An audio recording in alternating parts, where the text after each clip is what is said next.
Empire on edge. Unknown vessel detected. No one knew where it came from, only that nothing could catch. The border station of Velkar Reach floated in silence at the edge of the Thren Ascendancy, a great ring of metal and light spinning slowly against the dark. For 900 years, the Ascendancy had ruled this part of the galaxy without real challenge. Its fleets were the largest anyone had ever built. Its sensors could read the heat of a single engine from 3 light-years away. Its people, the Thren, were tall, pale-skinned, and proud, and they had grown used to being unquestioned masters of everything they could see. Commander Vas Ilarion did not feel proud that night. He felt tired. He had commanded Velkar Reach for 6 years, and in that time nothing had ever truly gone wrong. Ships came, ships went, cargo was checked, and the border stayed quiet. It was the kind of post you gave to an officer who was steady but not exciting. Vas was fine with that. He liked steady. At the sensor deck, a young officer named Peia sat with her eyes fixed on her screen. She had been on duty for 4 hours and nothing interesting had happened. Then, at exactly 2:12 station time, something did. A single blip appeared on the long-range scanner. It was faint, barely more than a shadow of a reading, sitting at the very edge of detection range. Peia frowned and leaned closer. "Sir," she said, "I have a contact." Vas walked over, more out of habit than concern. "Trade ship, smuggler." "I don't know yet, it's far out, but sir, look at this." She pointed at the readout. "It's not on any registered flight path. It's not broadcasting an ID beacon. And it's moving." "Moving how fast?" Peia's frown deepened. "That's the strange part. I can't get a clean speed reading. The numbers keep changing every time I check." Vas leaned over her shoulder and studied the screen himself. The blip sat steady for a moment, then jumped position, then sat steady again. It was not smooth motion, not like any drive system he knew.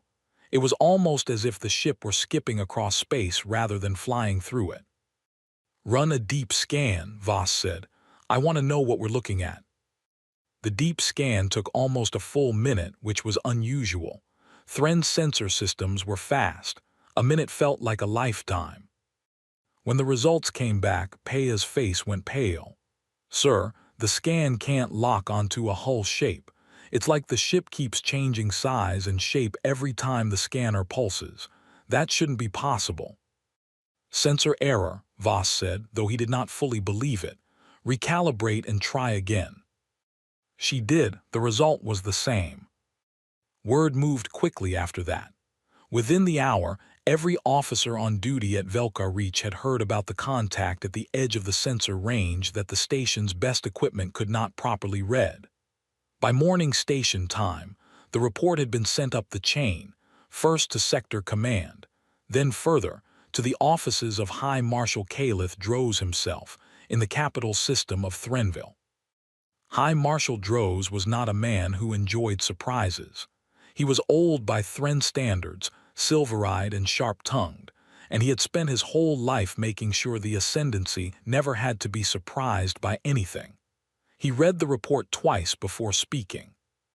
"An object at the border that our scanners cannot properly measure," he said slowly, as if tasting the words, "and it moves in a way our systems cannot track cleanly." "Yes, Marshal," said his aide, a nervous young officer named Tallies. "Velkar Reach lost the contact completely 6 hours after first detection. It simply vanished from all sensors." Vanished or moved beyond range. "The station commander believes it moved beyond range, but sir, the speed required to do that in the time given would be far beyond anything in our records. Beyond anything we believe is possible." Droz set the report down on his desk and looked out the window of his office, out at the busy traffic of ships moving between the towers of the capital. For 900 years, the Ascendancy had never once faced a true unknown. Every species they had met, every ship they had ever tracked, fit within numbers they understood. This did not fit. "Send a patrol wing to Velkar Reach," he said, quietly. "I do not want this becoming a story people tell in taverns. Find this ship. Identify it, and if it belongs to someone, find out who. Yes, Marshal. Far beyond the edge of the Ascendancy's charted space, in a region the Thren map simply labeled as unknown, a small ship moved through the dark. It was nothing like the great warships of the Ascendancy. It was barely larger than a shuttle, lean and narrow, its hull a dull gray that did not shine even in starlight. On the side, in faded letters that no Thren eye had yet read, were the words "The Restless." Inside, in a cockpit lit by soft blue light, sat a woman named Mara Calloway. She was not old, not young, somewhere in the years where a person has learned enough to be careful but not enough to be tired. Her hair was cut short and practical. Her eyes moved constantly between three screens, checking numbers, checking her ship systems, checking the emptiness around her for anything that might be a threat. "Talk to me, Ruth," she said quietly. The ship's onboard system, a calm and slightly dry voice, answered from a speaker near her ear. "Sensor sweep from the station complete. They caught us for about 6 seconds before I dropped the drive signature. Nothing to worry about." 6 seconds is 6 seconds too many. "Their equipment is very good, Captain. Better than most of what we've mapped so far. I recommend we log this system as high priority and move on before they send anyone to look closer." Mara nodded slowly. She had been doing this work for 3 years now, ever since the Frontier Fleet back home had asked for volunteers willing to fly alone, far past any support, into the territory of empires that did not know Earth existed. It was not glamorous work. There were no medals for it, no parades. It was quiet, careful, dangerous work, mapping the borders of powerful strangers so that humanity would never again be caught by surprise the way it once nearly had been, long ago, in the earliest days of first contact with another hostile species. The Restless was not built to fight. It could not fight. A single warship from almost any empire they had mapped could destroy it in a heartbeat if it ever got close enough to fire. What the Restless had instead was speed, and more than speed, a kind of movement that no other species had yet figured out. Human engineers, working in secret for a decade, had built a drive that did not simply push a ship faster through space. It folded the space just slightly around the ship, over and over in fast, small jumps that looked, to any outside sensor, like nothing they had ever recorded. It was not truly teleportation. It was closer to skipping a stone across still water, each skip covering a short distance almost instantly, faster than most enemy targeting systems could react. It made the Restless almost impossible to hit. It also made the Restless almost impossible to properly scan, because its outer hull carried a layer of material that scattered and confused most sensor pulses, making its size and shape hard to pin down. Mara had grown fond of calling it the ghost trick. She was proud of the ship, proud of the engineers back home who had built it, and proud, quietly, of the fact that in 3 years of scouting some of the most powerful and dangerous empires in this part of the galaxy, no one had ever managed to catch her. But she was also careful. Careful people lived longer than proud ones. "Put together the report," she said. "Send it back the long way, through the relay buoys. I want Fleet Command to know there's an empire out here bigger than anything we've mapped so far, big enough to matter." "Already compiling it, Captain," Ruth said. For what it's worth, their border station reacted fast, faster than the last 3 empires we scouted. Someone over there is paying attention. Mara looked out through the front viewport at the distant lights of what she now knew was called, according to the scraps of communication she had picked up, the Thren Ascendancy.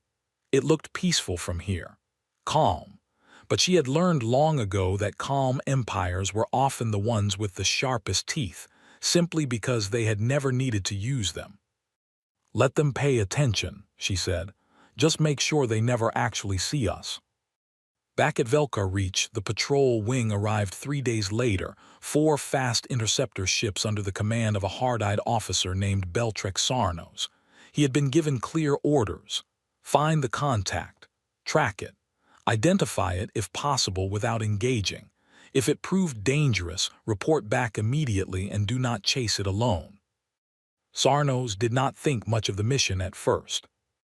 In his experience, strange sensor readings usually turned out to be equipment faults, or smugglers with cheap stealth tech trying to look more impressive than they were. He expected to find nothing and be back at his home base within the week, filing a boring report about faulty scanners. He was wrong, and he found that out on his second day at the border. His lead ship picked up the contact at long range, the same faint, flickering signature that Pea had first seen. Sarnos ordered his wing to close in slowly, cautious, spreading out to cover more space in case the target tried to run. "Contact holding position," reported his sensor officer. "It's just sitting there, Commander, not moving." "Waiting for us, maybe," Sarnos muttered. "Or it doesn't know we're here yet, close in, quiet as we can." They closed the distance carefully over the next hour, moving at a fraction of their top speed to keep their own drive signatures low. Sarnos watched the contact grow slightly clearer on his screen, though it never became a clean reading. It remained a smudge, a blur, a shape his equipment could not quite decide on. Then, at almost the exact moment his ships crossed into what should have been effective scanner range, the contact moved. It did not accelerate the way a normal ship would. There was no slow build of speed, no long burn of engines. One moment it was there, sitting still on his screen. The next moment it was simply somewhere else, nearly 40,000 kilometers away, as if it had never been in its previous position at all. "What in the stars was that?" Sarnos said, staring at his display. "Sir, I don't understand what I'm seeing," his sensor officer said. "There's no engine trail, no drive signature buildup, it just jumped." "Get me a lock now." They tried. For the next 20 minutes, Sarnos pushed his wing hard, chasing the flickering signature as it appeared and disappeared across an enormous stretch of space, never staying in one place long enough for a weapons lock, never leaving behind the kind of engine trail his systems needed to predict its next move. It was like trying to catch smoke with your bare hands. Every time his ships got close, the contact was simply gone, and a new flicker would appear somewhere else, sometimes closer, sometimes farther, almost as if it were toying with them. Finally, after nearly an hour of fruitless chase, the signature vanished completely and did not return. Sarnos sat in his command chair, breathing hard, staring at an empty screen. He had flown for the Ascendancy for over 20 years. He had chased pirates, hunted smugglers, fought pitched battles against raiders from the Outer Rim. He had never once seen anything move like that. "Get me a direct line to Sector Command," he said quietly. "Tell them we found it, and tell them we could not catch it." The report that reached High Marshal Droz 3 days later was longer and more detailed than the first one, filled with sensor logs and flight data that Sarnos's own analysts could not fully explain.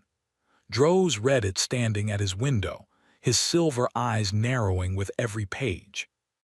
"An object that moves without acceleration," he said to Tallies, who stood waiting nervously by the door. "An object our best interceptor wing, flown by one of our most experienced commanders, could not catch, could not scan properly, and could not identify." "Yes, Marshal." Droz was quiet for a long moment.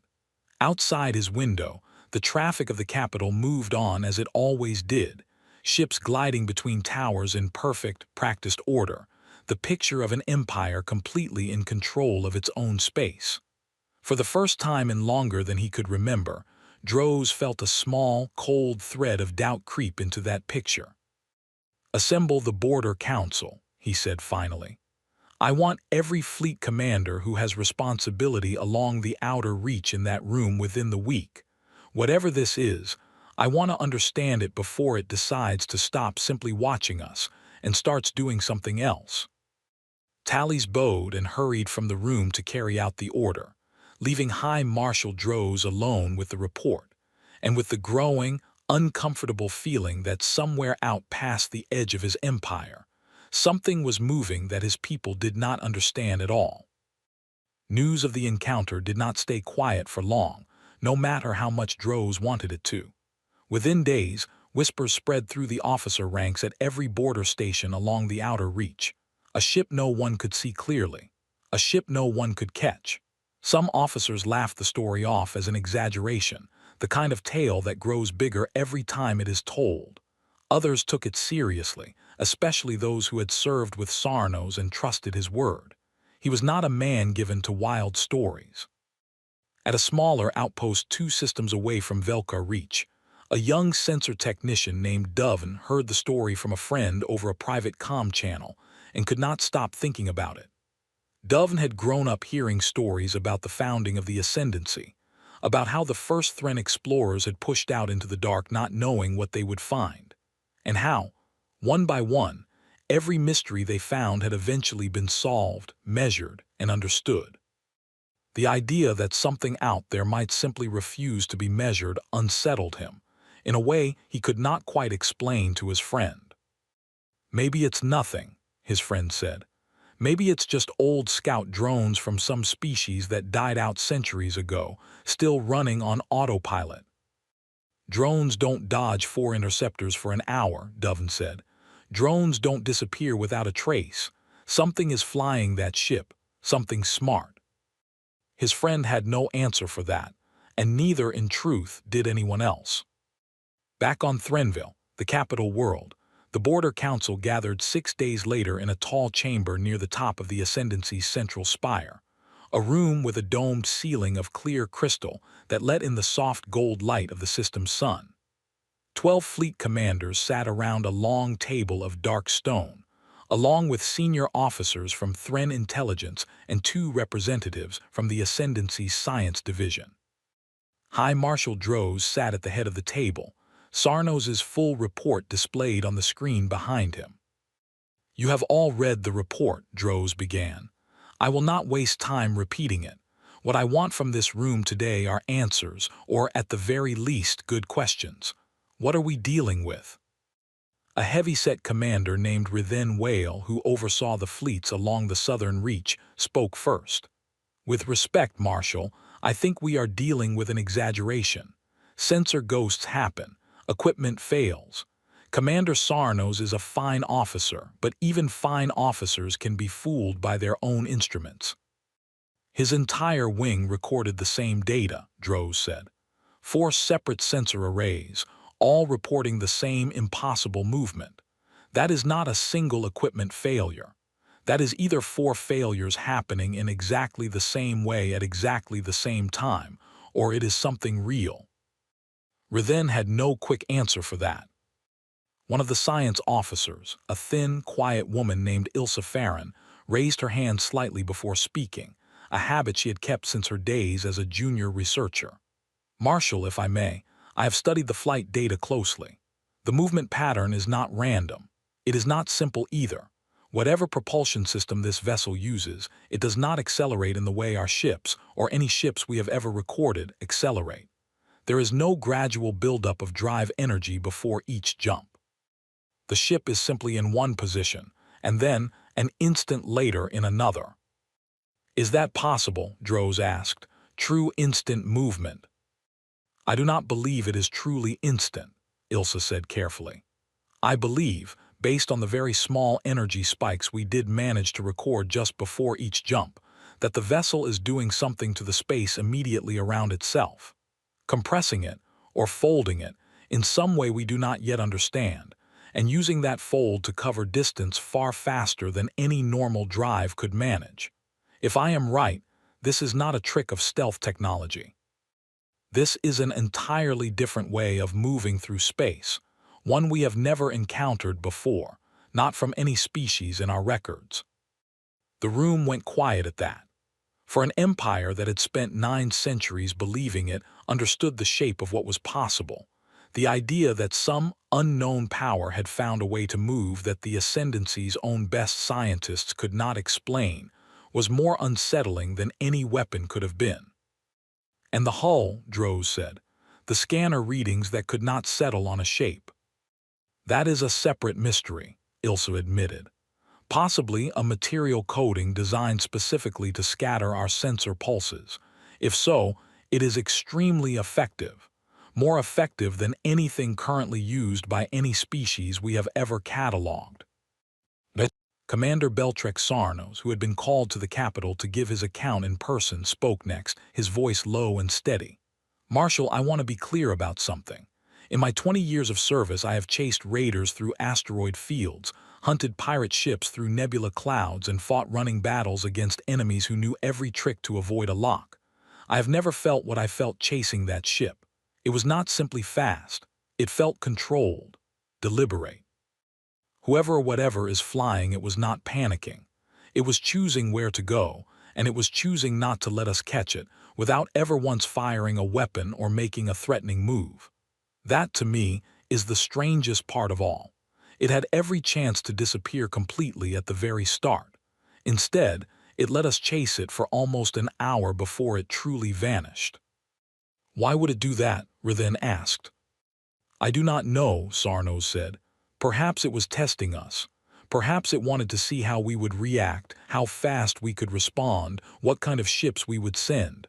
I cannot say for certain, but I do not think it was an accident."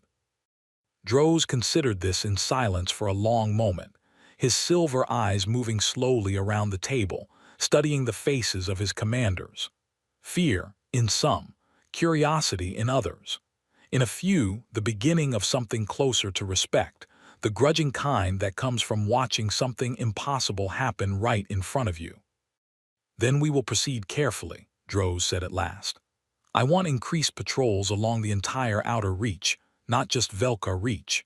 I want every border station equipped with the newest long-range sensor arrays we have, even if that means pulling them from other projects. I want intelligence to search every record we have, every old report, every rumor from traders and travelers for any mention of a vessel matching this description. And I want this handled quietly. The last thing this empire needs is a wave of panic over a single ship that has, so far, done nothing but observe us from a distance." "And if it returns?" Sarnos asked. Droz's expression hardened slightly. "Then we will be ready. I do not care how fast it moves or how well it hides from our scanners. Nothing outruns patience forever. Sooner or later it will make a mistake, or it will need to come closer than it wants to. When that happens, I want every commander in this room ready to act together, not scattered and surprised the way Velkar Reach was." The meeting ended not long after, the commanders filing out of the tall chamber with quiet, thoughtful faces, each of them carrying the same uneasy question back to their own fleets. What was out there, at the edge of everything they had ever known, moving faster than anything they could build, watching them with patience instead of fear? None of them yet knew the answer was a single small ship, crewed by one careful, tired, determined woman from a world they had never heard of, quietly sending her reports home across the vast dark, one border at a time. 3 weeks passed after the Border Council met, and along the outer reach of the Thren Ascendancy, life slowly returned to something like normal. New sensor arrays arrived at Velkar Reach and a dozen other stations, installed by tired engineers working double shifts. Patrol schedules doubled. Reports were filed, reviewed, and filed again. But the sky stayed quiet, and quiet skies have a way of making people forget how frightened they had been. Commander Vas Ilarion did not forget. He had been the first to see the strange contact, and he found himself checking the sensor logs personally every morning, even on days when nothing at all appeared. His officers noticed, and a few of them quietly worried that their commander had grown too fixed on a single event. Vas did not care what they thought. He had a feeling, the kind a careful man learns to trust, that the story was not finished. He was right. It happened on a morning shift, 26 days after the first sighting. Peya was back at her post, and it was her voice again that broke the silence of the sensor deck. "Sir, contact, same signature as before." Voss was at her side in seconds.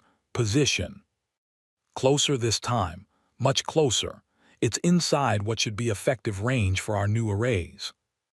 On the screen, the same flickering, uncertain shape sat quietly at the edge of the station's detection field, closer than it had ever come before. Voss watched it for a long moment, his jaw tight. "It's not running," he said slowly. "It's just sitting there like it wants us to see it." "Should I sound the alert, sir?" Voss thought about the standing orders from High Marshal Droz. Increased patrols, full readiness, report any contact immediately, and do not engage alone. "Sound it," he said, "and get me a channel to the patrol wing on standby." Far out past the edge of the station's clean detection range, aboard the Restless, Mara Calloway sat with her arms crossed, watching her own sensors with the calm patience of someone who had done this many times before. Ruth's voice came through the speaker, quieter than usual, almost thoughtful. "They've spotted us again, Captain. Their station just went to a higher alert status. I'm reading increased power output from several ships docked there." "Good," Mara said. "Let them look." "Can I ask why we're doing this?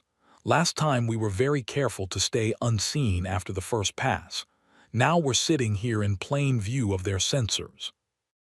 Mara leaned back in her seat, studying the slow, careful movements of the Thren ships on her own display as they began to organize themselves, forming up in defensive patterns around the station. "Because I want to know how fast they learn, Ruth. Every empire is different. Some panic. Some ignore what they can't explain and hope it goes away.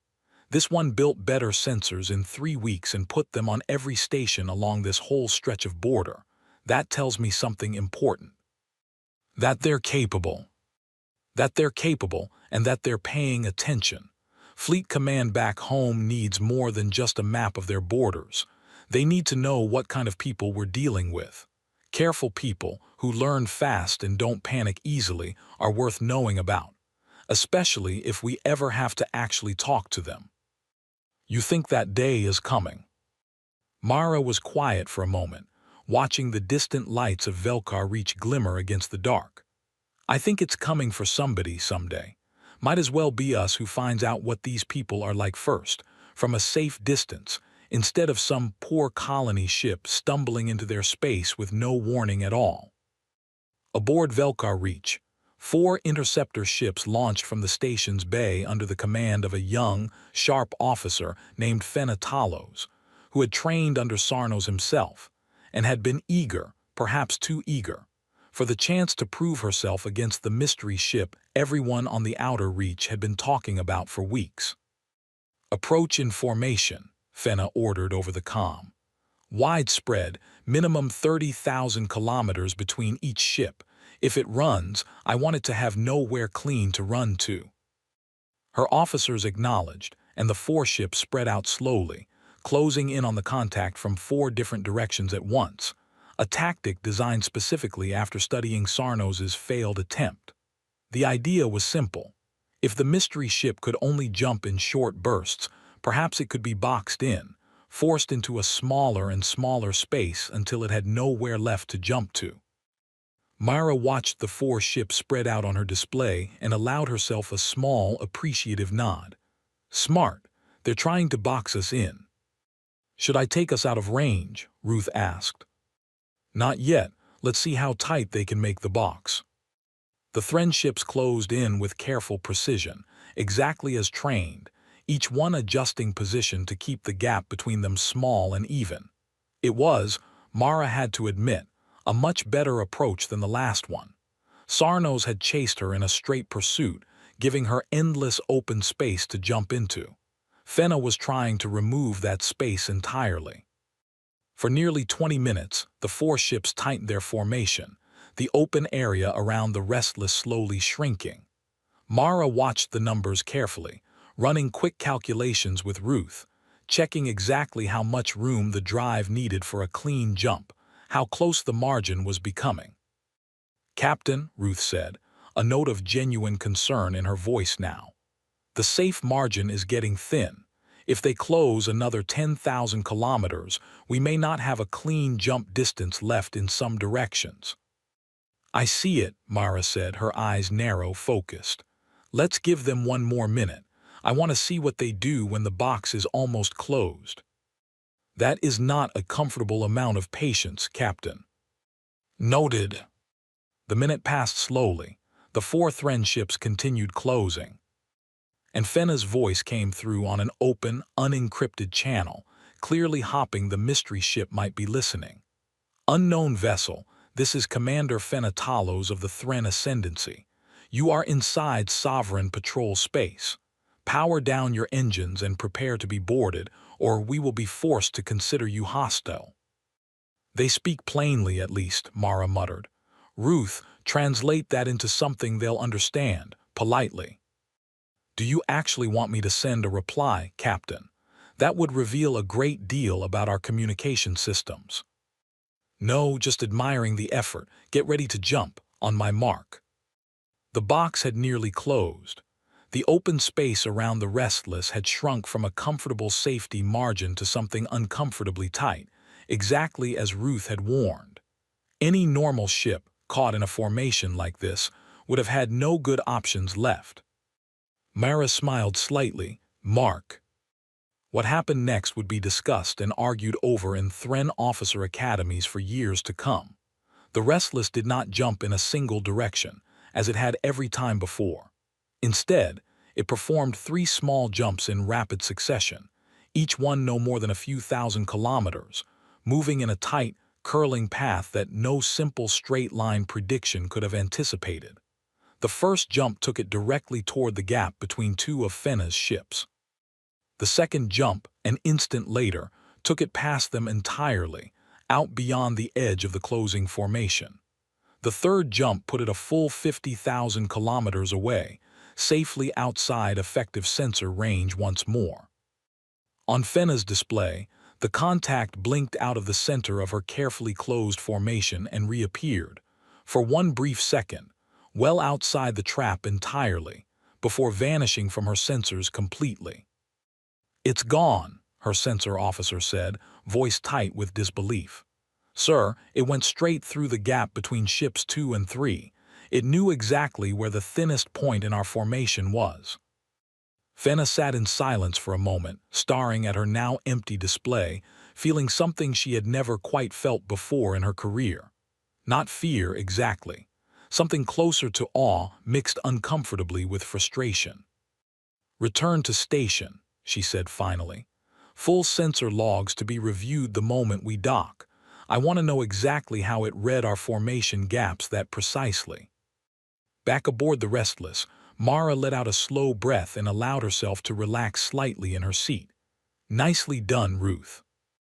I calculated the gap based on their relative closing speeds and adjusted for the small drift in Ship 3's formation position. They were not perfectly even, Captain. Ship 3 lagged behind the others by nearly 2 seconds throughout the maneuver. Human pilots would have caught that lag eventually too. Good instincts, whoever's flying that one. Mara studied the distant, shrinking shape of Velkar Reach on her rear display. They're learning fast, Ruth. Faster than I expected. Log everything about that formation. If Fleet Command ever needs to know how careful an enemy the Ascendancy could be, this is worth remembering. The report of the second failed intercept reached High Marshal Droz within a day, and this time, there was no attempt to keep the story quiet. Word had already spread too far. Officers across a dozen stations along the outer reach now spoke openly of the ship that could not be caught, some with fear, some with a strange, reluctant respect for whatever pilot could outthink an entire formation without ever firing a single shot. Droz read Fenna's report standing once more at his window.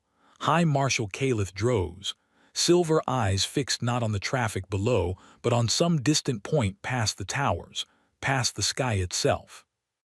It read the formation gap before we had even finished closing it, he said quietly to Tallies, who stood, as always, by the door.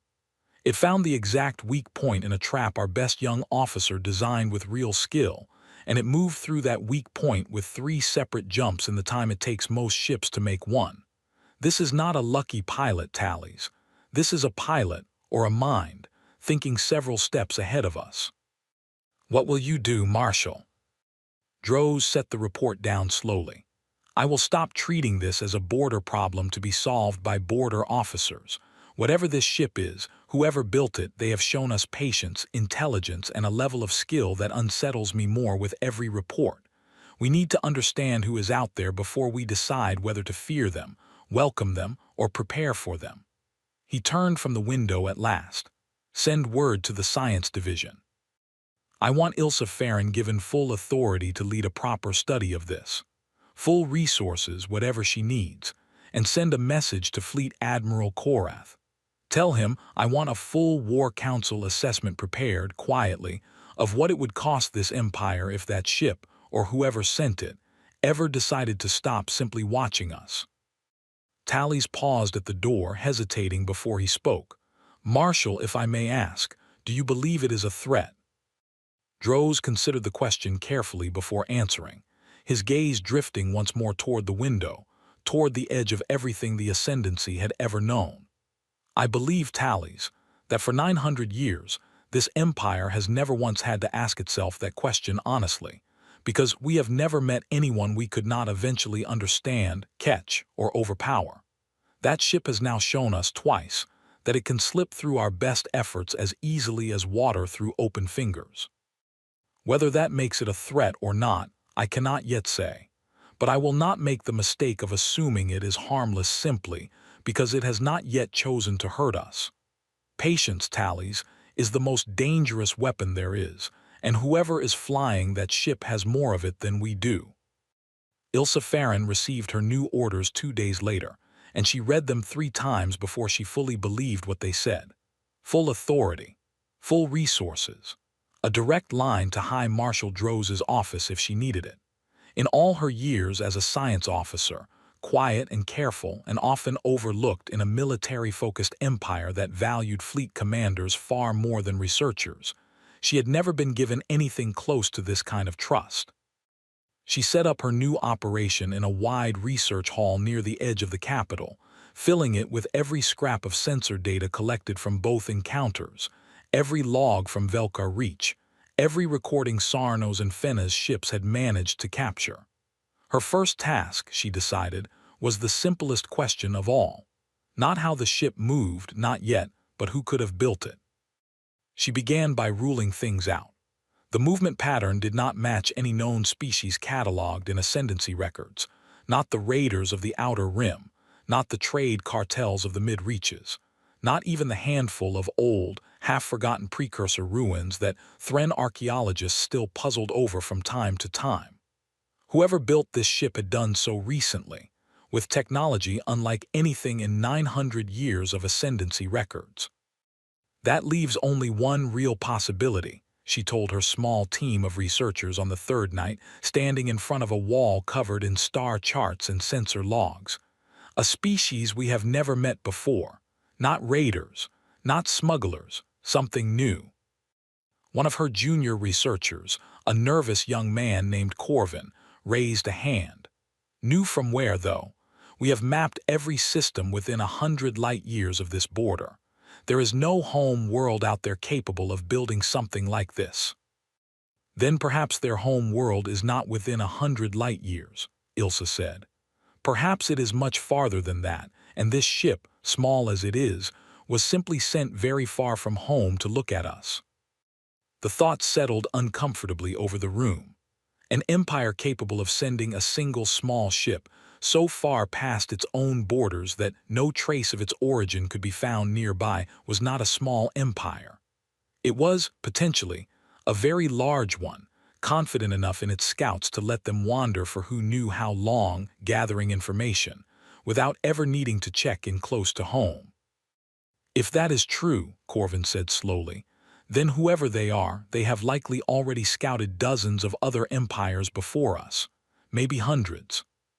Maybe, Ilsa agreed, which raises an uncomfortable question. If they have been quietly watching that many powers for that long, and none of us has ever caught more than a flicker of one of their ships, what does that tell us about how careful and how patient they must be? No one in the room had a good answer for that. Meanwhile, Fleet Admiral Korath, a broad-shouldered old soldier who had spent his career commanding the Ascendancy's largest battle groups, arrived at High Marshal Droz's office the following morning to deliver his own assessment, and he did not waste time with pleasantries. "Marshal, I have run the numbers you asked for. If that ship, or whatever fleet stands behind it, ever decided to strike at us instead of simply watching, I cannot promise you we would see it coming. Our entire defense doctrine assumes we will detect an approaching force before it arrives close enough to do damage. This ship has proven, twice now, that it can sit inside our own patrol space before we notice it, and can escape a closing trap set by trained officers using a maneuver none of my tacticians have ever devised. If they have warships that move even remotely like that scout, our entire outer fleet could be rendered useless before a single battle begins." Droz listened without interrupting, his hands folded behind his back as he stared out the window, a habit that had become almost constant since the first report arrived weeks earlier. "Your recommendation, Admiral." "Two things," Korath said. "First, we accelerate research into counter-detection methods, whatever Ilsa Farron's team can offer us, however long it takes. Second, and I say this reluctantly, Marshal, I recommend we attempt communication rather than capture. If this species is even a fraction as advanced as their scout ship suggests, trying to force a fight we may not win is a foolish path. Better to know who they are before we decide whether they are friend or foe." Droz turned from the window at last, studying the old admiral's weathered face. "You surprise me, Korath. I did not expect the commander of our largest fleet to recommend restraint." "I recommend restraint precisely because I command our largest fleet, Marshal," Korath said evenly. "I have seen what happens to armies that charge confidently into a fight they do not understand. I would rather my ships never have to find out the hard way what that scout's parent fleet is truly capable of." Droz considered this for a long moment, then nodded slowly. "Very well. We will pursue both paths. Continue reinforcing the border, but hold all offensive posture. If the ship, or its makers, ever choose to make contact, I want every station along that reach ready to respond with caution, not aggression. We will not be the ones who turn a quiet mystery into a war neither side wanted." Far beyond the border, in the quiet dark between the stars, the Restless continued on its slow, careful journey deeper along the edge of the Thren Ascendancy, mapping new coordinates, recording new patrol patterns, and carrying, tucked safely in its data banks, the first real proof that this empire, unlike some the frontier fleet had scouted before, was not going to be easy to fool twice with the same trick. Mara Calloway leaned back in her pilot's seat, watching the stars slide slowly past the viewport, and allowed herself, just for a moment, to wonder what kind of person commanded a fleet clever enough to almost catch her. She hoped, someday, she might find out the honest way. A month passed, and the mystery ship did not return. The outer reach settled into a strange new normal, one where every officer stationed along the border watched their sensors a little more closely than before, and every conversation in the mess halls eventually found its way back to the ship no one could catch. Some called it a ghost. Some called it a test sent by some unknown power to probe the Ascendancy's defenses. A few of the older, more superstitious crew members even began calling it Luckbringer, half joking that any station it visited would go on to have a quiet, uneventful tour, as if the ship carried some strange blessing with it. Ilsa Farron did not believe in luck, good or bad. She believed in data, and by the end of that month, she had gathered enough of it to bring a new theory to High Marshal Droz directly. "The scattering coating on the hull," she explained, standing before Droz and a small gathering of senior officers in the same crystal-domed chamber where the Border Council had first met. "We have been assuming it was designed purely to confuse our scanners. I no longer believe that is its only purpose." "Go on," Droz said. "I believe the coating also helps regulate heat. Every drive system generates waste heat, no matter how advanced. Most ships vent that heat in predictable ways, which is part of how we normally track them even when their engines are otherwise quiet. This vessel's coating appears to absorb and slowly release heat in an irregular pattern, which would explain why even our improved sensors struggle to build a clean thermal profile. It is not simply hiding its shape. It is hiding its very presence, almost entirely. Which means, asked Fleet Admiral Korath, seated near the head of the table. Which means, Ilsa said, that whoever built this ship did not design it as a weapon. A true warship needs to project power, needs to be seen and feared to be useful in most doctrines. This ship was built to never be seen at all. Every choice in its design, as far as I can tell, serves one purpose: to watch and to never be caught watching. Droz absorbed this in silence, turning the thought over carefully. A scout, then, not a soldier. That is my belief, Marshal. And if I am right, it changes what kind of threat or opportunity we are truly facing. A civilization that builds its best scouts to be invisible rather than intimidating is a civilization that values information over intimidation. That could mean many things. It could mean they are cautious by nature. It could mean they have learned, through hard experience, that being seen too early by a stronger power is dangerous. Or it could simply mean they are patient enough to prefer knowing everything about a potential rival before that rival ever knows they exist. All three of those are troubling in their own way, Korath said quietly. Yes, Ilsa agreed. But none of them, I think, points toward an immediate desire for conflict. If they wanted to strike us, Marshal, they have had ample opportunity. 2 intercept attempts, both of which put ascendancy ships within striking range of that vessel, and at no point did it fire a weapon or even seem to arm one. I believe cautiously that this ship's makers are not looking for a fight. I believe they are looking to understand us, much as we are trying to understand them. Droz considered this for a long moment before responding. Understanding is not the same as trust, Farron, but it is a foundation trust can be built upon, in time. Continue your work. I want a full profile of this species' likely capabilities and intentions before we take any further steps.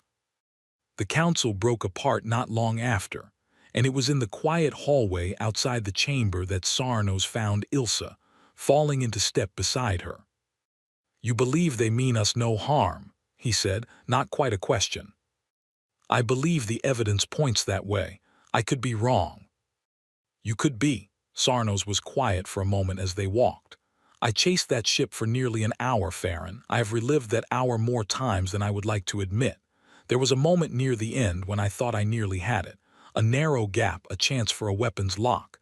And in that moment the ship simply moved somewhere else as easily as stepping around a puddle.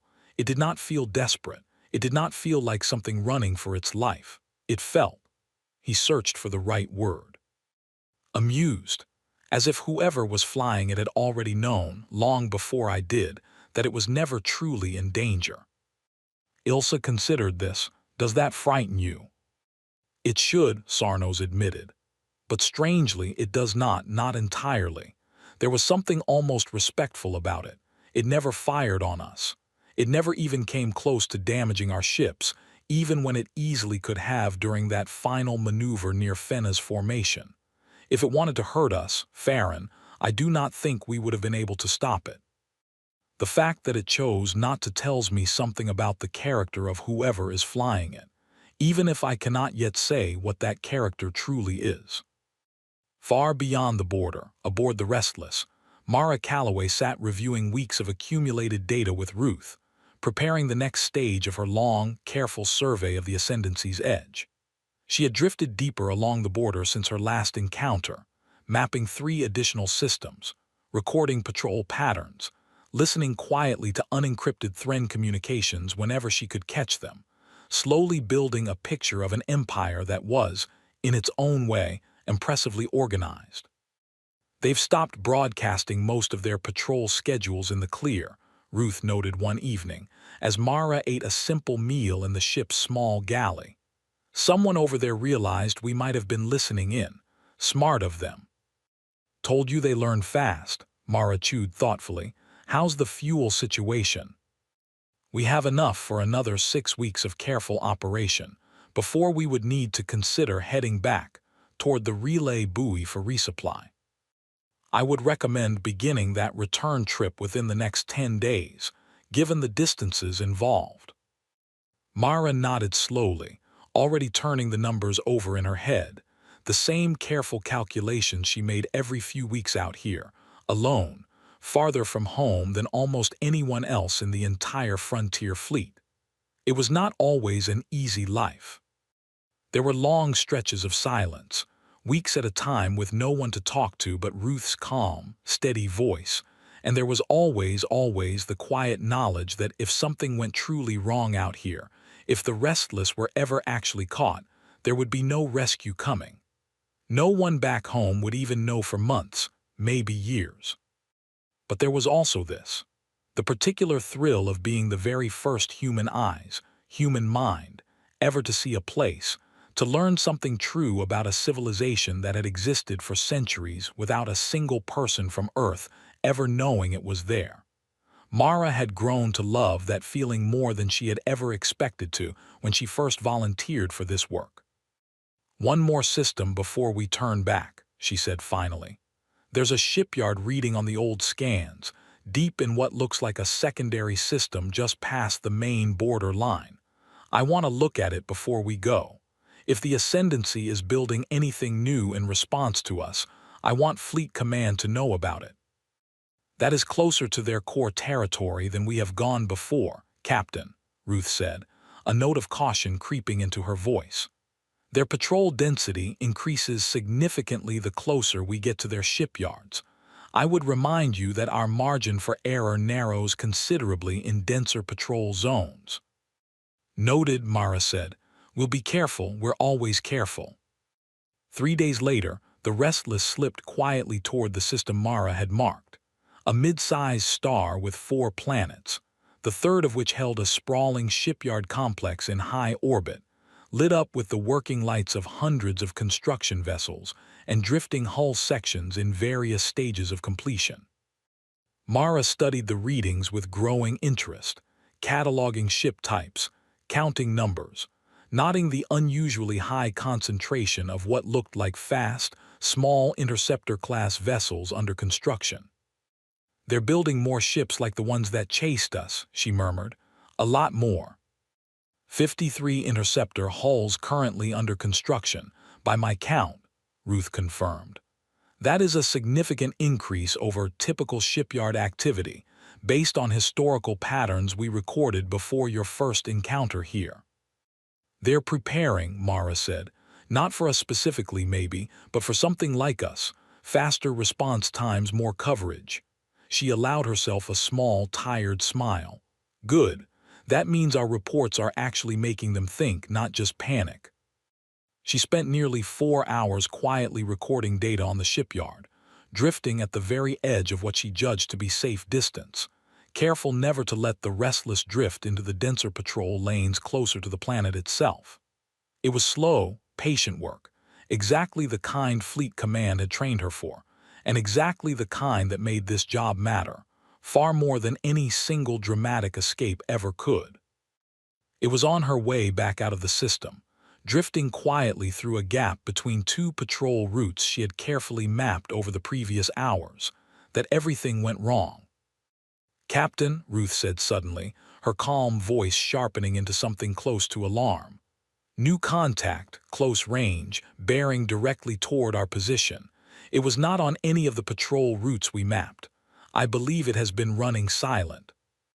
Mara's eyes snapped to her display, and her stomach tightened as she saw the new contact, far closer than any threat had ever come before, closing fast, clearly already aware of exactly where she was. "Where did it come from?" "Unknown, Captain. It was not broadcasting any drive signature we could detect until 30 seconds ago. I believe it may have been deliberately waiting, powered down, specifically along a route it predicted we might use to exit the system."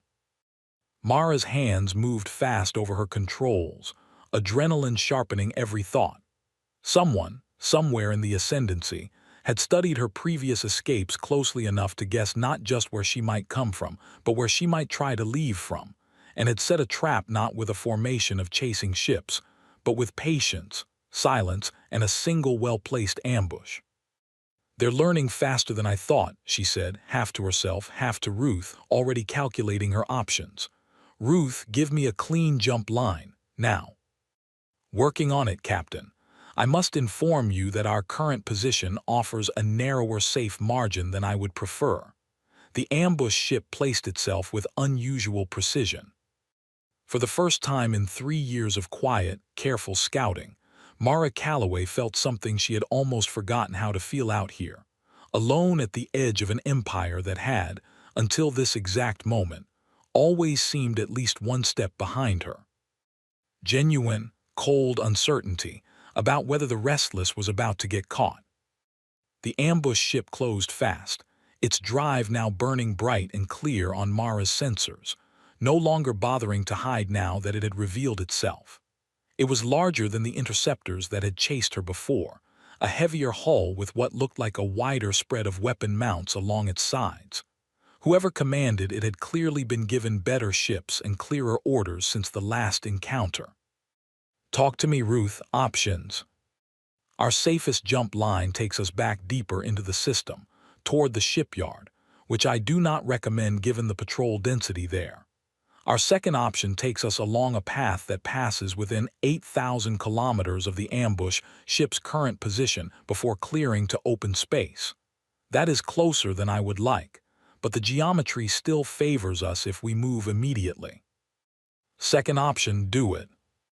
The Restless folded space around itself in a short, sharp jump, closing the gap with the ambush ship for one heart-stopping instant before clearing past it entirely, exactly as Ruth had calculated. For a moment, Mara thought they were clear. Then the ambush ship fired. It was not a wild shot.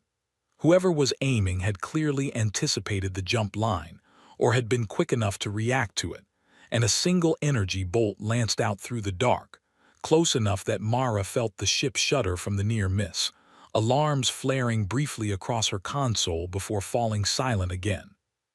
"Damage report," she snapped. "Minor, a glancing hit against our aft shielding. Nothing critical. But Captain, that shot came very close. Closer than any hostile fire we have taken in 3 years of operation." Mara's jaw tightened as she pushed the Restless into a second jump, putting real distance between herself and the ambush ship at last, watching the enemy contact shrink steadily on her rear display. "They predicted our exit line almost exactly. That's not luck, Ruth. Someone over there has been studying every jump we've ever made, building a model of how we choose our paths." "That is a troubling possibility, Captain." "It's an impressive one too," Mara admitted, some of the tension easing from her shoulders now that the immediate danger had passed. "I don't like being shot at, but I respect good work when I see it." She guided the ship through one more precautionary jump, putting a final safe margin between herself and the system before finally letting out a long, slow breath. "Log everything about that ambush. Position, timing, the ship class, the way they predicted our path. Fleet Command needs the full picture. This empire is not just reacting to us anymore. They're actively hunting patterns in our behavior and using them against us." "Understood, Captain. For what it is worth, I am glad the margin held." "Me too, Ruth, me too." Aboard the ambush ship, a Thren officer named Ren Ashal watched his own display in tight, frustrated silence as the mystery vessel's signature faded entirely from his sensors, vanishing once more into the vast dark beyond the system. He had spent the better part of 2 weeks studying Sarnos's and Fenna's failed intercepts, building a careful model of the ship's likely escape patterns, and had positioned himself with more precision than either of his predecessors. He had come closer than anyone. He had even landed a hit. It had not been enough. "Signal Sector Command," he said quietly to his second officer. "Tell them the contact appeared again, this time deep inside our secondary shipyard perimeter, likely gathering intelligence on our construction efforts. Tell them we engaged, landed a partial hit, and it still escaped, but only after a maneuver that suggests it anticipated our ambush position almost as quickly as we set it." They'll want to know how it knew, his second officer said. I don't think it knew, Wren said slowly, replaying the encounter in his mind. I think it reacted faster than anything should be able to react. That is somehow worse. Word of the ambush and the shipyard intrusion reached High Marshal Droz within hours, and this time, the report carried a weight the earlier ones had not. The ship was no longer simply watching from a comfortable distance. It had ventured deep enough into Ascendancy territory to observe an active military shipyard, close enough that its presence there could only be deliberate, targeted intelligence gathering. They are not merely curious, Droz said to Korath and Ilsa Farron. The three of them gathered once more in his office as evening fell over the capital. They are actively assessing our military capacity, our shipbuilding, our response patterns to their previous appearances. This is not the behavior of a passive observer, Korath. This is reconnaissance. Reconnaissance ahead of what, though? Korath said. An invasion or a decision about whether to ever approach us at all. I do not know, Droz admitted, and it cost him something to say it plainly. In 900 years, the Ascendancy had rarely faced a question it could not eventually answer through strength or patience. This one resisted both. But I will not wait passively to find out. Korath, I want our shipyard security doubled quietly without drawing attention that might suggest we are frightened. Farron, continue your work, but I want your team to begin drafting something new. Not a threat assessment. A message. Ilsa blinked, caught off guard. A message, Marshal. If this ship, or its makers, are gathering information about us with such patience and skill, then somewhere, someone is making decisions based on everything they learn. I would rather that decision be informed by an honest attempt at contact than by nothing but silent observation and one lucky hit from an ambush ship. Prepare something.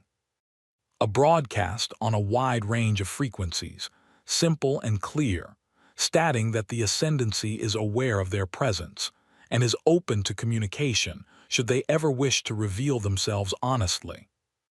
Korath frowned. Marshal, with respect, that risks revealing more weakness than strength. If they are hostile, we may simply be inviting them closer. Perhaps, Droz said. But if they are not hostile, and I am beginning to believe, cautiously, that they may not be, then continuing this pattern of chase and ambush serves no one. Sooner or later, either we catch them, or they hurt one of our people trying to avoid capture, and either outcome could turn a quiet mystery into a war neither of us intended. I would rather take the risk of speaking first. The order went out within 2 days. A simple, carefully worded message broadcast on dozens of frequencies across the entire outer reach, repeating steadily into the dark toward wherever the mystery ship might be listening. It said, in plain terms, that the Thren Ascendancy had noticed their visitor, respected the skill shown in every encounter so far, and wished, if the visitor's makers were willing, to speak honestly rather than continue a chase that benefited no one. Far out past the border, aboard the Restless, Ruth picked up the broadcast within hours of its first transmission and played it for Mara without comment, letting her hear the words for herself. Mara sat in silence for a long moment after it finished, staring out at the stars, turning the message over in her mind. Well, she said finally quietly, that's new. Mara did not answer the message right away. She sat with it for 2 full days, replaying the broadcast a dozen times, listening to the careful, measured tone of it, the way it had been worded to sound like an offer rather than a demand. Ruth had translated the core meaning within minutes of first hearing it, but Mara kept coming back to certain phrases, turning them over in her mind like stones. They respect the skill shown in every encounter, she said aloud, more to herself than to Ruth, on the second evening. That's a strange thing for an empire to say to something they can't even properly see. It could be a trick, Ruth said, a way to lower our guard before another attempt at capture. It could be, Mara agreed. Or it could be exactly what it sounds like. An empire smart enough to know that chasing us forever isn't working, and decent enough to try something else instead. She rubbed her eyes, tired in the particular way that came from thinking too hard about a decision with no easy answer. Fleet Command needs to know about this either way. That's not my call to make alone.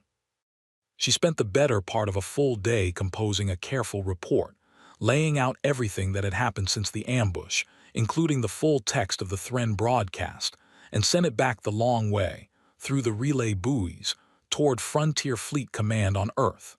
It would take weeks for the message to arrive, and weeks more for any reply to reach her out here. In the meantime, she had a decision of her own to make about what to do next.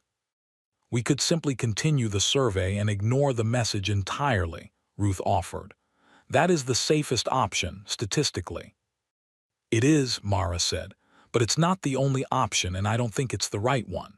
She looked out at the stars for a long moment, thinking of every quiet, careful report she had sent home over 3 years, every empire mapped from a comfortable, invisible distance, never once making real contact with anyone. We've spent 3 years being ghosts, Ruth, watching everyone, letting no one watch us back. That's kept us safe. But it's also kept us alone out here, and I'm starting to think that's not sustainable forever, not for us, and not for Fleet Command's long-term plans either. Sooner or later, humanity is going to have to actually meet someone. Might as well be an empire that's shown this much restraint and this much patience. You are considering responding, Ruth said. It was not quite a question. I'm considering it, Mara admitted. Not yet. Let's finish mapping this section of the border first, the way we planned. Give Fleet Command time to weigh in before I do anything that can't be undone. But I want you to start drafting a response, just in case. Something careful. Something that doesn't give away more than we're ready to share, but doesn't slam the door shut either. Back within the Ascendancy, the broadcast played on a steady loop for over 3 weeks with no response. And slowly, the mood in High Marshal Droz's office shifted from cautious hope to something closer to resigned patience. Fleet Admiral Korath, never entirely convinced the message had been wise in the first place, grew increasingly restless. Marshal, 3 weeks of silence. Perhaps this was never going to work. Perhaps whatever is out there does not wish to be found, regardless of how politely we ask. Or perhaps, Ilsa Farron said quietly from her seat near the window, 3 weeks is nothing at all to a species patient enough to build a ship specifically designed to never be caught for years, possibly decades, without revealing itself even once. We are asking them to abandon a strategy that has clearly served them well for a very long time. I would not expect a quick answer. Droz, standing at his usual place by the window, said nothing for a long moment, watching the traffic move below in its familiar, practiced order. Continue the broadcast, he said finally, and continue reinforcing the border quietly as planned. Whatever they decide, we will be ready either way. It was during this uneasy stretch of waiting that the situation nearly slipped out of anyone's careful control entirely. A young, ambitious fleet commander named Haven Trask, stationed at a smaller outpost 2 systems from Velkar Reach, had grown increasingly frustrated watching his more senior colleagues fail, one after another, to catch the mystery ship. Trask believed privately that the failures so far had all come from the same mistake, trying to be too clever, too careful, too respectful of a target that in his mind was still just a ship, still bound by the same basic physical limits as any other vessel, whatever strange tricks its drive could perform. When new sensor data suggested the mystery ship had drifted into a system near his own outpost, quietly continuing its survey work exactly as Mara had planned, Trask saw an opportunity he was not willing to let pass to another commander. Without waiting for full authorization from Sector Command, he scrambled every ship under his authority, 6 in total, and moved to intercept, believing that overwhelming numbers, applied fast enough and aggressively enough, might succeed where careful formations had failed. Mara felt the difference immediately. "Multiple contacts, Captain," Ruth reported, an edge of real alarm in her voice now. 6 ships. Closing at high speed, in a much more aggressive pattern than we have seen before. They are not attempting to box us in carefully. They appear to be converging directly, with weapons already active. 6, Mara repeated, her pulse quickening as she studied the display. That's new. I would recommend immediate withdrawal, Captain. This does not match the cautious posture described in their broadcast. Agreed, get us out, Ruth. Fast lane, don't worry about subtlety. The Restless folded space in a series of rapid jumps, pulling clear of the closing formation with room to spare, the 6 aggressive ships falling steadily behind on her rear display. But Trask, watching his own sensors with mounting frustration as his prize slipped away yet again, made a choice that would very nearly undo everything the careful broadcast had been meant to build. Open fire, he ordered. Full spread, predictive targeting on its likely jump corridor. If we can't catch it, we damage it enough to slow it down. It was, by any measure, a reckless order, well outside the restrained posture High Marshal Droz had commanded across the entire border.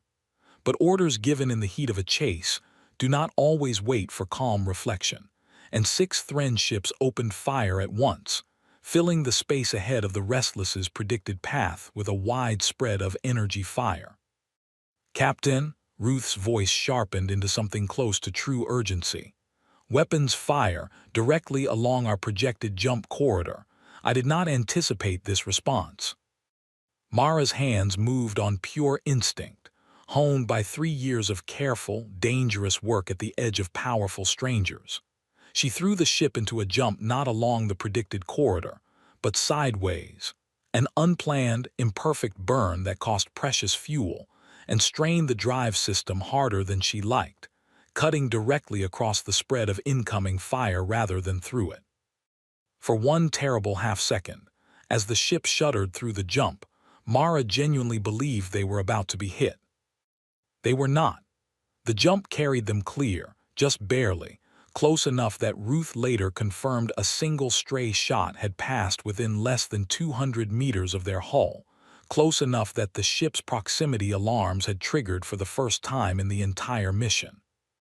Report, Mara said, breathing hard, once the immediate danger had passed and the 6 aggressive ships had fallen well behind, unable to match the improvised maneuver. No damage, Captain, but that was... Ruth paused, an unusual hesitation in her voice. That was very close, closer than any margin I would consider acceptable going forward. Mara sat in silence for a long moment, adrenaline slowly fading, replaced by a colder, more focused kind of anger. They broadcast a message about wanting to talk, Ruth, about respect and patience, and then someone out here decides to open fire the second they think they might lose their prize. It is possible this action was not sanctioned by the same leadership that authorized the broadcast, Ruth offered carefully. Large organizations do not always act with a single, unified will, even under clear command structures. Maybe, Mara said, but Fleet Command needs to know both things happened, the broadcast and this. I'm not walking into an open meeting with people who might shoot first depending on which officer happens to be having a bad day. High Marshal Droz learned of Trask's unauthorized attack within hours, and his response was immediate and severe. Trask was relieved of his command before the day was over, his 6 ships recalled and reassigned. A formal reprimand entered into his permanent record along with a note, in Droz's own hand, stating plainly that reckless aggression against an unidentified and clearly capable power was not courage, but a dangerous failure of judgment that could have cost the entire ascendancy dearly. I gave clear orders, Droz said to Korath, his voice tight with barely controlled anger, standing once more at his window as evening fell over the capital.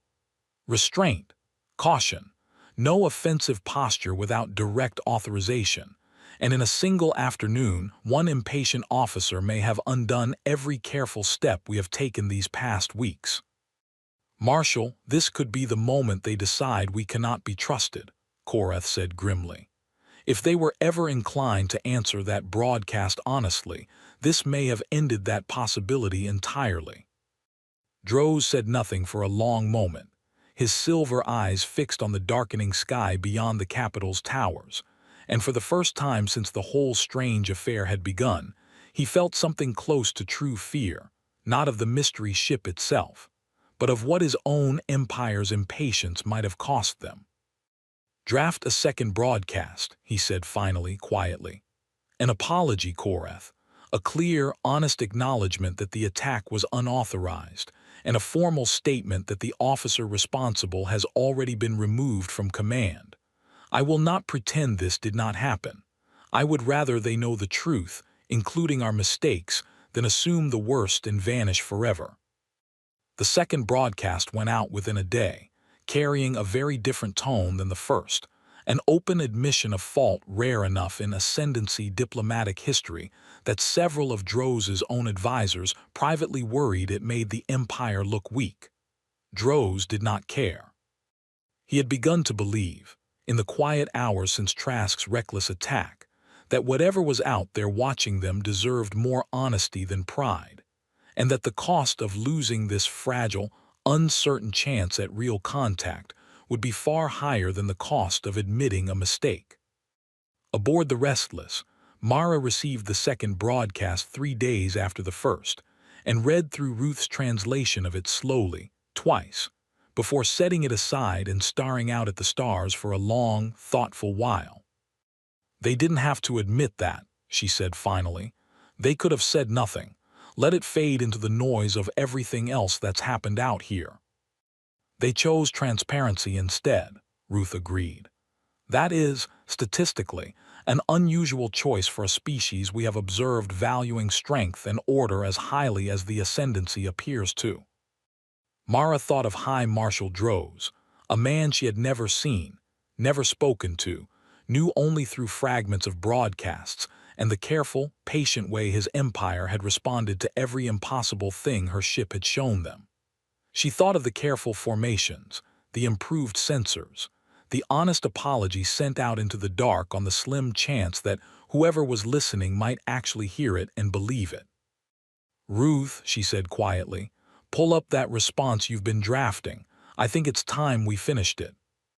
They worked on it together over the following 2 days, Mara speaking her thoughts aloud while Ruth shaped them into something clear and careful, stripped of anything that might reveal too much too soon, but honest in the ways that mattered most.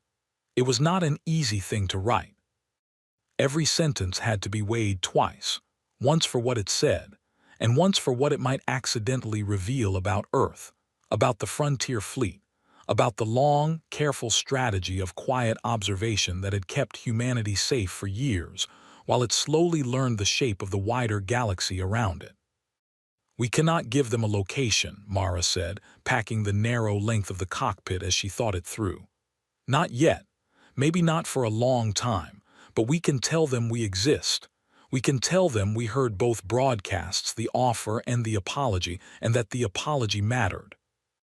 "That is a reasonable balance," Ruth said. "Though I would remind you, Captain, that any response at all will confirm to them that their message was received and understood by an intelligence capable of parsing their language, which is itself a meaningful piece of information." "I know, I've thought about that."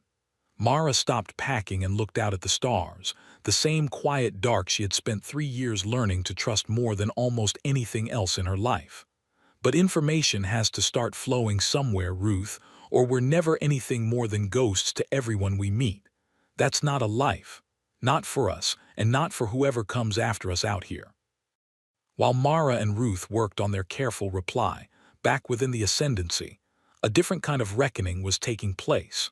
Haven Trask, stripped of his command and reassigned to a minor administrative post on a quiet inner world, sat alone in his new, smaller office and read the formal reprimand a dozen times, each reading sharpening his bitterness a little further. He did not believe he had done anything truly wrong. In his mind, he had simply acted with the decisiveness that generations of Thren commanders before him had been praised for, the same boldness that had built the ascendancy in the first place. Back when the first explorers pushed out into an unknown galaxy and claimed what they found rather than waiting politely to be invited. He was not alone in that view. Word of his reprimand spread through certain corners of the officer corps, and while many agreed with Droz's judgment, a smaller, quieter faction began to grumble that the High Marshal had grown too cautious in his old age, too willing to apologize to a species that had, after all, trespassed deep into ascendancy territory to spy on a military shipyard. It was a small faction, not powerful enough to change policy on its own, but it was there, a thread of resentment that would not simply vanish because Droz wished it to. Ilsa Farron heard some of these murmurs during a visit to Sector Command, and brought her concerns directly to Droz's office upon her return, finding the High Marshal exactly where she expected, standing at his window in the fading evening light. "Marshal, I do not wish to overstate the danger, but there is a faction, small for now, that believes your response to Trask was too soft, and your broadcasts too accommodating. If that faction grows, and if the mystery ship's makers ever do reveal themselves, I worry we may not present a single, unified voice to them." Droz turned from the window, his expression tired but not surprised. There is always such a faction, Farron, in any empire large enough to hold more than one opinion. 900 years of strength and order does not vanish overnight simply because I ask my people to consider patience over pride. I do not expect unanimous agreement. I expect, and I will enforce, unified action, regardless of what any officer privately believes about the wisdom of it. And if Trask or others who share his view act again without authorization, then they will be removed as he was, Droz said simply. I built my career on discipline, Farron, long before I built it on caution. I do not intend to abandon either now when it matters most. He looked back out at the darkening sky. We are being watched by something patient, careful, and so far restrained, despite every provocation we have accidentally offered it. I will not let a handful of impatient officers convince that patience it was wasted on us. 9 days after the second broadcast, a faint, careful signal reached Velkar Reach, weaker than any transmission the station's sensors had ever properly resolved, buried in a wide spread of frequencies that took the station's communication officers nearly 2 hours to fully untangle and translate.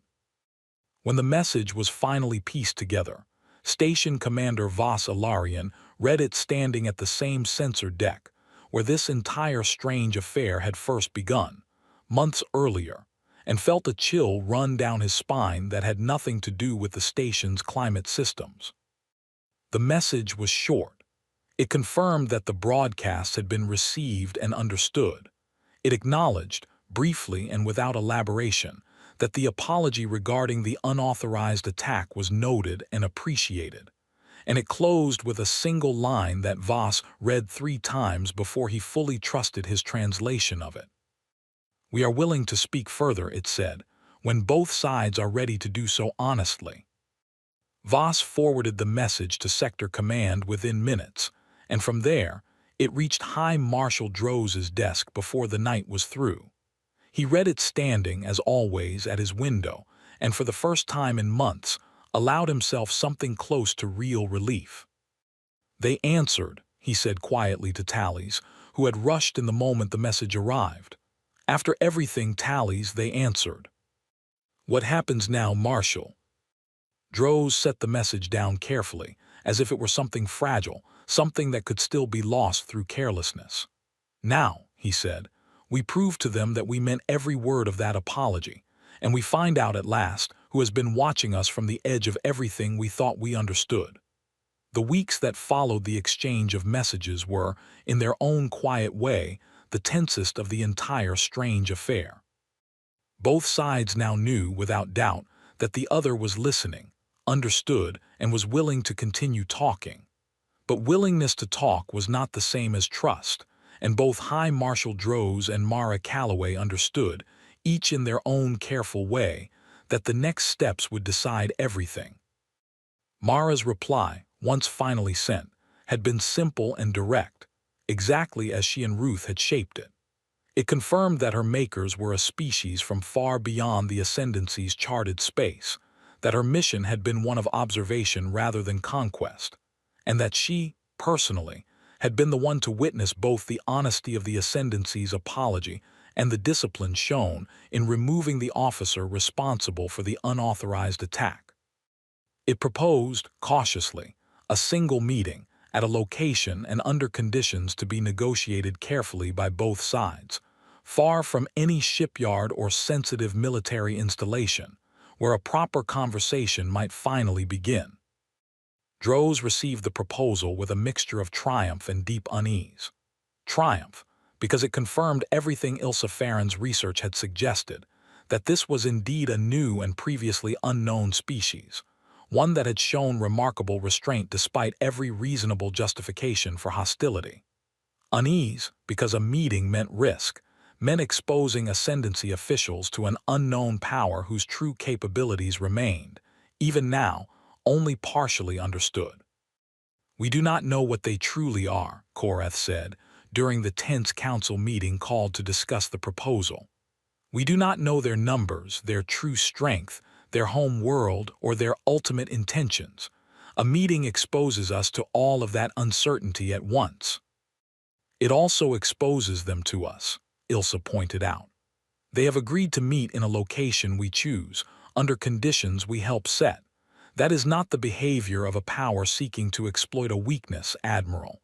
That is the behavior of a power hopping as much as we are, that this can be resolved without conflict." Droz listened to the debate carry on for the better part of an hour before finally raising a hand for silence. "We will proceed," he said. "Carefully, with every reasonable precaution, but we will proceed. I did not send 2 broadcasts, admit our own mistakes, and wait these long weeks simply to abandon the effort now out of fear of the unknown. Korath, I want a full security plan for the meeting site. Minimal ships, no offensive posture, but full readiness in case this proves to be a deception after all. Farron, I want you present as well.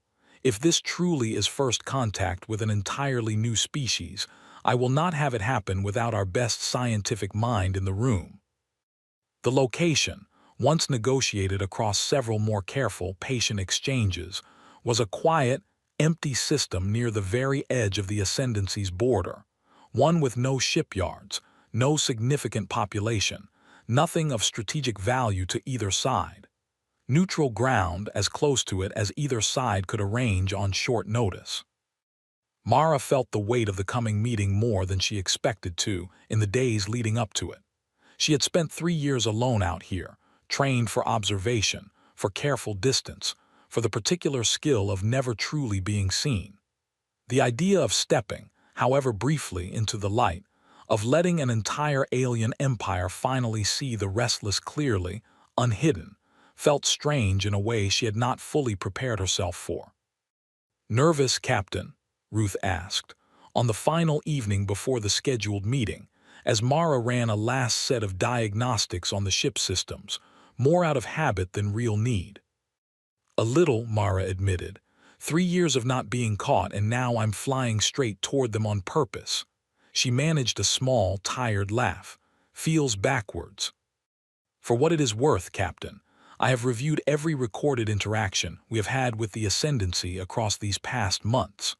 Their conduct, on the whole, has been more careful and more honest than any of the 17 other powers we have observed during this survey mission. If any of them were going to be the first true contact, I believe this is not the worst possible choice." "High praise coming from you."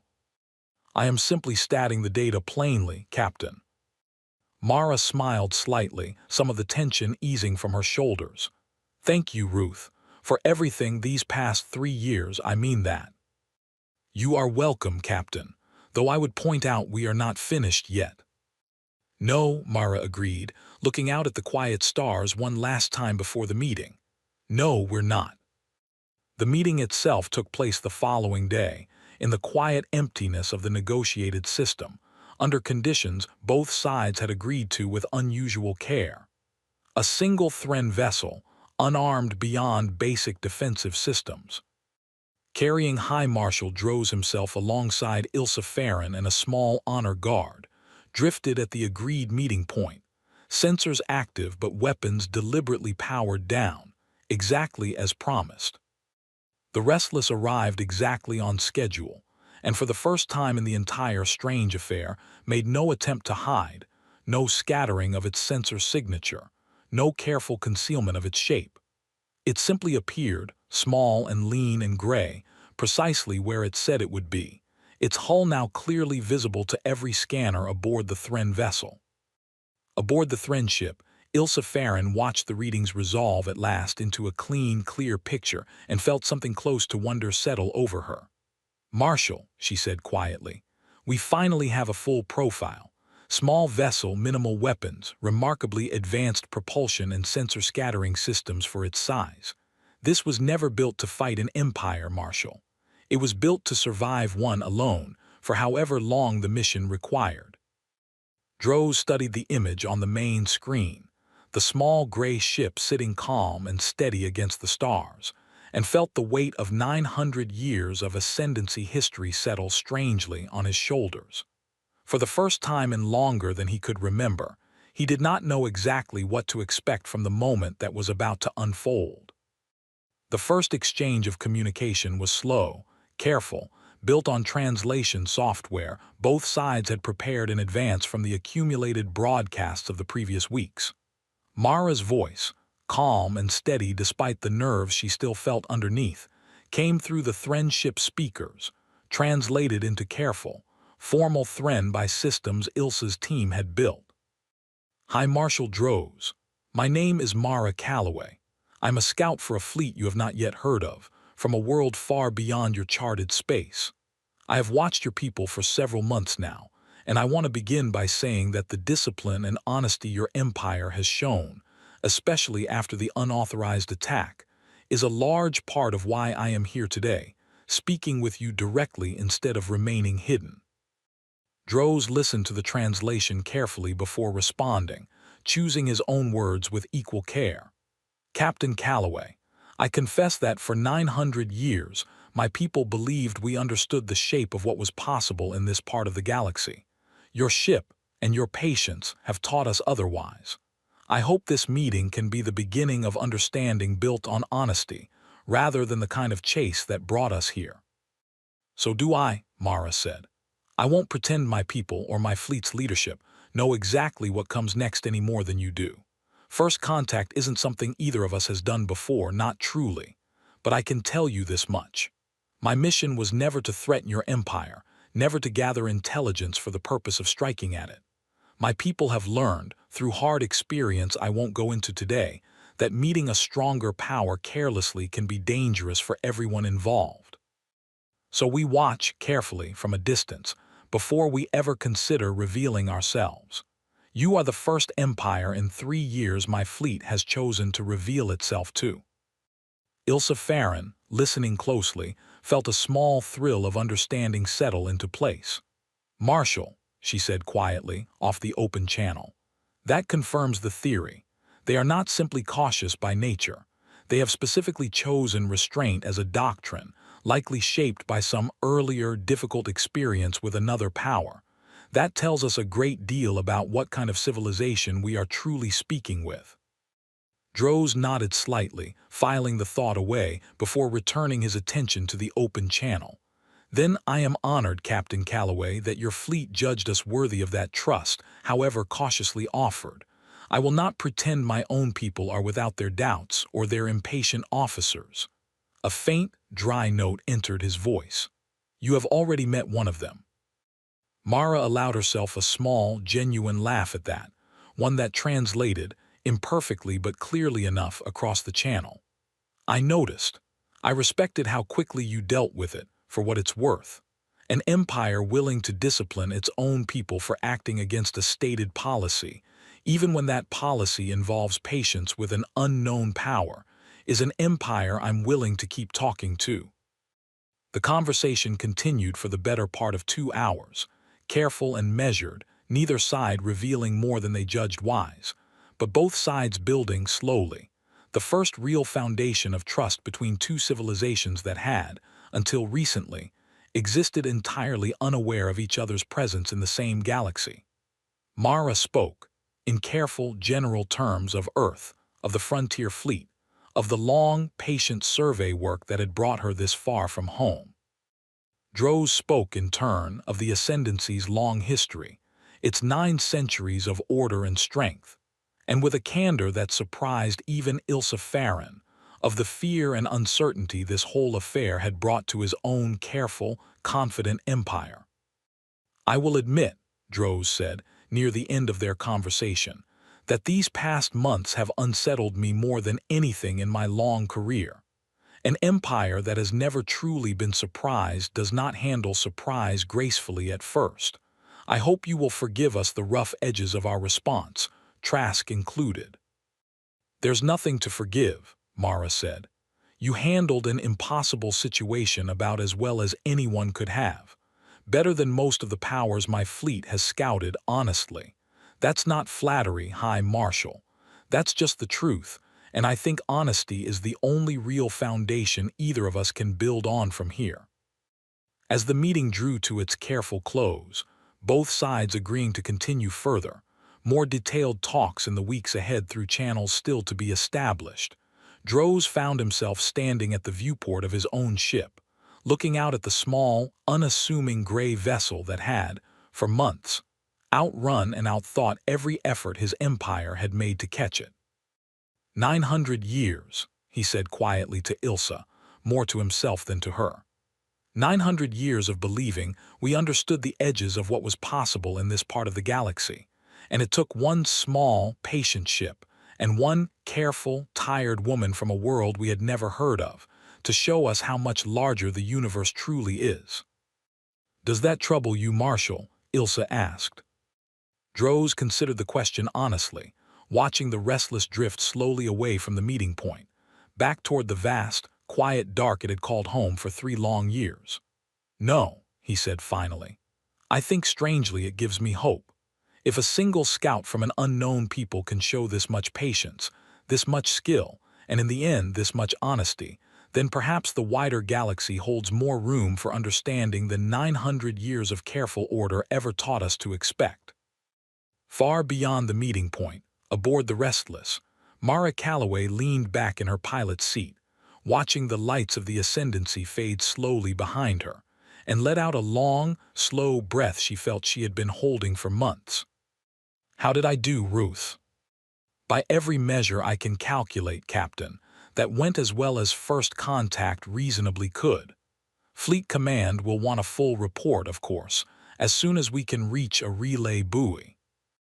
"Of course they will," Mara smiled, a real, tired, satisfied smile, the kind that came from 3 years of careful, lonely work finally paying off in a way she had barely dared to hope for. "Set a course back toward the buoy, Ruth. Let's go tell them we made a friend." "Setting course now, Captain." A brief pause, and then, in a tone almost warm enough to be called proud, Ruth added, "For what it is worth, Captain, in 3 years of watching you work, I believe this was your finest hour." Mara looked out at the stars one last time. At the Empire she had spent months evading, testing, and finally, carefully, trusting and felt, for the first time in a very long while, that the vast, lonely dark between the stars held a little more room for hope than she had ever quite allowed herself to believe. Weeks later, the full report finally reached Frontier Fleet Command back on Earth, carried through the long chain of relay buoys that stretched, quiet and patient, across the vast distance between home and the edge of known space.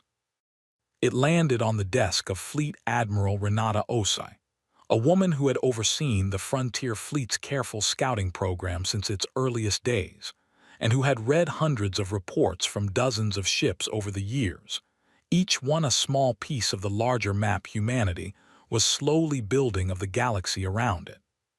She read Mara's report twice, start to finish, lingering over the details of the ambush, the reckless attack, and the careful, honest apology that had followed it. When she finished, she sat back in her chair and allowed herself a rare, quiet smile. "Get me a channel to the science division," she said to her aide, "and pull every file we have on Frontier Fleet Scouts operating anywhere near the Thren Ascendancy's territory. If Captain Calloway is right, We may have just found the first real partner this fleet has ever made out there. I want to know everything about them before we decide what happens next." Her aide nodded and hurried off, and Osai turned to look out her own window, not at alien stars, but at the familiar blue sky of Earth, thinking of a small gray ship somewhere impossibly far away, still quietly, patiently doing the work it had been built for.